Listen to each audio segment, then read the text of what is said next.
Bienvenue. Dans cette vidéo, je vais vous montrer quoi faire si votre Samsung Galaxy A37 5G ne détecte pas vos écouteurs. Tout d'abord, si vous utilisez une paire d'écouteurs filaires que vous connectez à votre port USB-C, alors vérifiez votre port USB-C.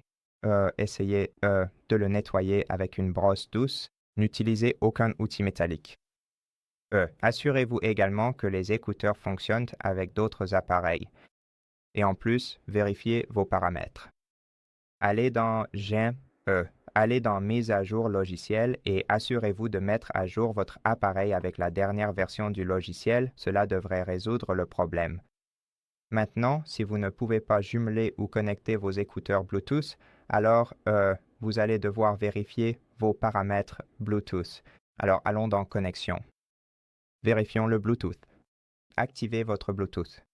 Pour jumeler vos écouteurs avec votre smartphone, vous devrez maintenir enfoncé un bouton d'accueil ou un bouton d'alimentation afin de mettre votre appareil en mode de jumelage.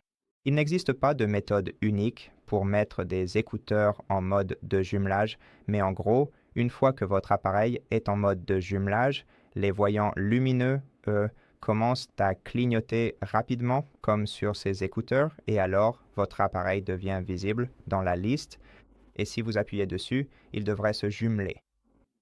Si cela ne se jumelle pas, c'est probablement que votre appareil n'est pas en mode de jumelage. Peut-être qu'il est déchargé. Essayez de le recharger.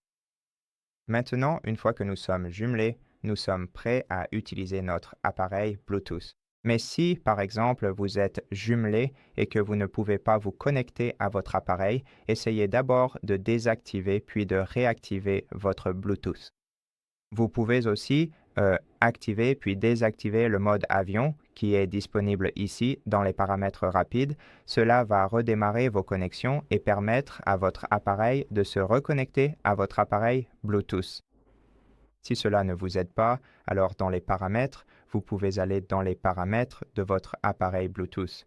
Donc oui, retournez dans Connections, puis ouvrez les paramètres Bluetooth, puis appuyez sur l'icône en forme d'engrenage à côté de votre appareil connecté. Sélectionnez Dissocier, puis Confirmer. Cela va dissocier complètement votre appareil. Ensuite, vous devrez redémarrer votre téléphone. Pour redémarrer, appuyez simultanément sur Marche, Arrêt et Volume bas, puis sélectionnez Redémarrer.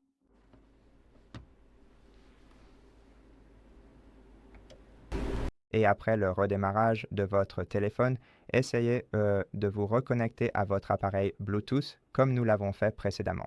Si cela ne vous aide pas, alors vous pouvez aller dans les paramètres. Vous pouvez faire défiler vers le bas jusqu'à Gestion globale, c'est dans les paramètres. Ensuite, faites défiler jusqu'aux options de réinitialisation. Ouvrez le menu Réinitialiser. Et ici, dans le menu Réinitialiser, nous voulons réinitialiser les paramètres Wi-Fi et Bluetooth. Sachez que cela réinitialisera également vos paramètres Wi-Fi, ce qui signifie que vous devrez vous reconnecter au réseau Wi-Fi connu précédemment et ressaisir leur mot de passe. Appuyez sur Réinitialiser les paramètres lorsque vous êtes prêt. Ensuite, vous revenez au menu Paramètres. Allez dans Connexion. Allez dans Bluetooth. Assurez-vous de remettre votre appareil Bluetooth en mode appairage une nouvelle fois. Appuyez dessus. Et maintenant, cela devrait fonctionner correctement. Et voilà, c'est à peu près tout. Merci d'avoir regardé cette vidéo. Si cela vous a aidé, merci de vous abonner à notre chaîne. Laissez-nous un like et un commentaire ci-dessous. Et je vous dis à la prochaine.